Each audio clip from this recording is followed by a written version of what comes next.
Saizi saa ngapi? Ni usiku sana. Na kwa nini umekaa saizi usiku? Unawaza nini? Nina mawazo mengi sana. Muda huu ungetakiwa umeshalala. Sina usingizi.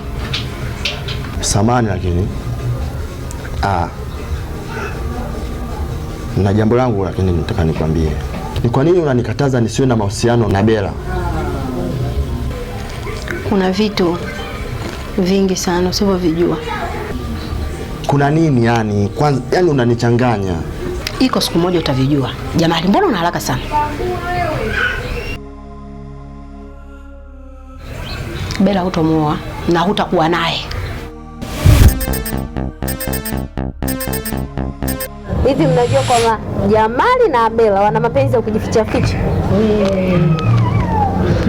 Msije mkasema sikuambia jamani, mkasema wewe shoga wangu mwenye mabuyu. Mimi jicho langu waliongopaje. Nikiona kitu nimeona.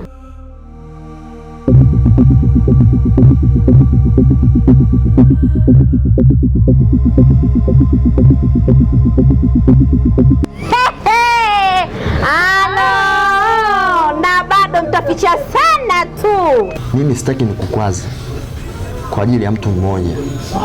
Kunjua nafsi. Moyo ukishapenda, umependa. Hauwezi kuzalimisha. Na haya yote unafanya hivi kwa sababu baba hayupo. Sasa naona unazidi kunichanganya. Baba yako ananichanganya, wewe unanichanganya. Hivi una matatizo gani Jamali?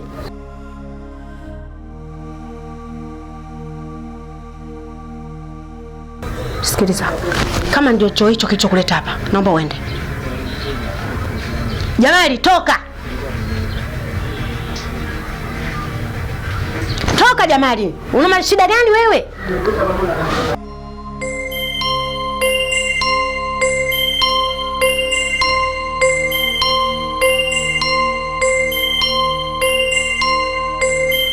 Hapa shoga yangu. Hapa mzuri tu, salama. Sijui wewe huko. Mambo mengine safi kabisa.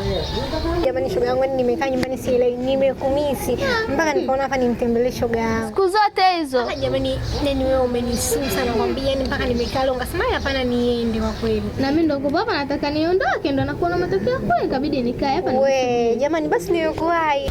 Yaani hapa hata kuelewa huko ndani. Kaka kuna mwanamke wake anamtaka bwana. Na mama naye yule mwanamke amtaki. Kaka yule anataka yeye mke wake.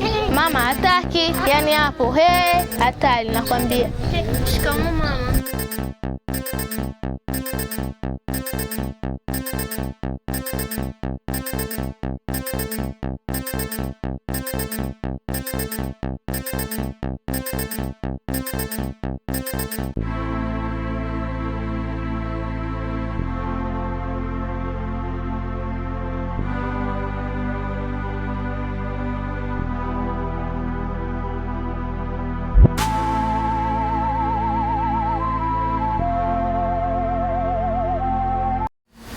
Unazidi kunichanganya. Baba yako ananichanganya, wewe unanichanganya. Hivi una matatizo gani Jamali?